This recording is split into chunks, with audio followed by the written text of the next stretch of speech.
So I just thought I would show how I do a couple of simple little things really in the kitchen as somebody that's registered blind. So making a cup of tea, it's people ask how I make a cup of tea when I can't see. Well, just like you, I guess, with just a few little differences. So my cup with a tea bag in, of course, and I use a water level indicator. And what this does is you pop some batteries in. It's got some metal things at the end, and when they get wet, it buzzes, and it also sets an alarm, and there are two levels. So when it first starts buzzing, I know if I'm making a cup of tea, I can wait for it to get to the second level, which is a slightly different tone, and then that fuels my cup properly. So all you do is you pop it on there, so that if you can see, I don't know whether you can see, so the prongs, if you like, are inside the cup. The reason why I wait for it to get to the second level is if I did it when it got to the first level, I'd only end up with 3/4 of a cup, which is no good really. So there we go, that's that. I don't use a kettle, but I use a boiling tap, which is just over the sink. So it's got hot and cold water as usual, but it's also got a boiling facility on there as well. So all I do is find the spout and let the boiling water come in.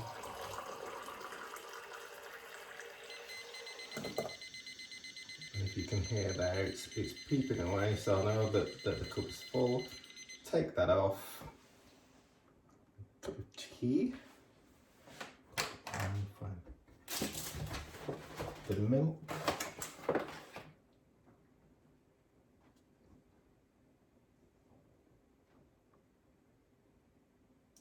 And you kind of, you know how much milk you like in your tea. So I know how much milk I like in my tea. As anybody else, just squeeze the tea bag with your spoon. I don't know why I'm laughing really. I suppose it's because some people think that if you haven't got any sight or very little sight, these things are impossible. Well, they're not impossible at all really. So there we are, cup of tea. Cheers. The next thing I thought I would show you is how I chop vegetables, for instance. So I don't peel my carrots, I don't peel my potatoes, that kind of thing. I wash them, scrub them, and then dry them. I've got knives up here. So I always make sure that my knives are really sharp. So I put them in a knife sharpener, and that's one of the main reasons why people cut themselves, because their knives are blunt, so they slip on the vegetables. So knife, all I do is I cut the top and the bottom of the carrots, as you can see there.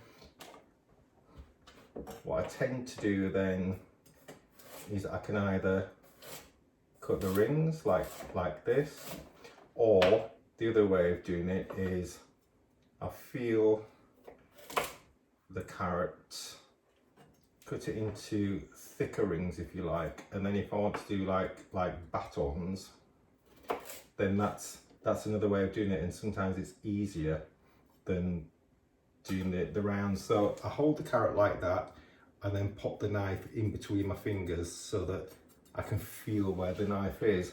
So basically I feel for where I think the half a carrot is, and then cut it in half, and then half again.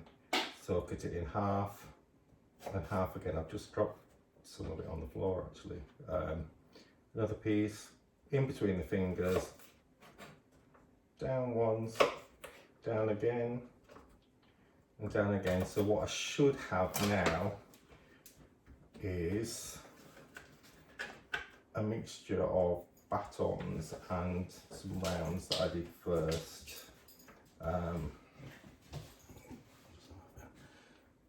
So there we go. So rounds of carrots and then baton carrots. So again, it's really very easy, and there are so many different ways to do this. You can use a fork if you're not comfortable with the knife and your fingers. I prefer it this way because I trained as a chef, so my knife skills were pretty good anyway. So to me, it makes no difference. I do cook myself occasionally, but not a great deal.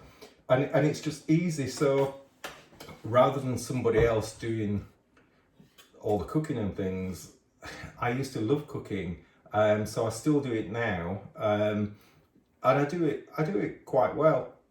The things that I struggle with, I don't see colour anyway. So if I've got some meat under the grill, like a gammon steak, or if there's a pie or a cake in the oven or anything, I can't actually tell by looking at it as to whether it's cooked or not.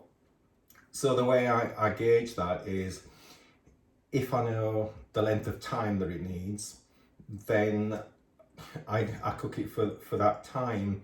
If it's a cake, like a sponge cake, again, through my, if you like, skills as a chef, I trained as a chef when I left school, then I can tell by the springiness of a cake, if you like. So I simply just touch it, and if it springs back nicely, nice and firm, then I know that it's cooked. The same with meats. You get to learn whether something's rare, whether something's well done. Again, all by the touch. I also use my ears, because again, with a cake, you'll hear little bubbles, so you can listen to it as to whether it's cooked or not. And when there's none of that little bubbly popping sound, it's a good indicator that your cake is cooked. And that's all I wanted to do today, really, just to show you a couple of things that I do. One of the ways that I do cook meats, so if I'm doing a steak or anything like that, is I use the sous vide method, because I like my steaks quite rare. Little chance of me getting it perfect if I haven't got my sight and just touching it. So I use the sous vide method, which is simply vacuuming the steak, and then I pop it into, I've got a sous vide oven, or you can do it in water, and depending on the temperature of the water, and the sous vide oven just does it by steam, so you set the temperature of it, so you know what temperature it needs to be for rare, for medium, for well done, that kind of thing. It takes hours and hours to do it that way. That's the only disadvantage. But if you want the perfect steak, then the sous vide is a perfect way of doing that. And if you want to see that at all, then just let me know, and I'll do a little video about how I prepare it, how I sous vide it, and then how I finish it off. If there's anything else that you want to know how a blind person does anything, let me know in the comments below, and if I can, I'll do a little video for you. Happy to answer any questions that you've got. I hope everybody's safe and well during this coronavirus, and please like and subscribe my video, and then you'll get notified of any other videos that I do at some point, should you wish to see them. Take care, thanks very much, and I will speak to you soon. Bye.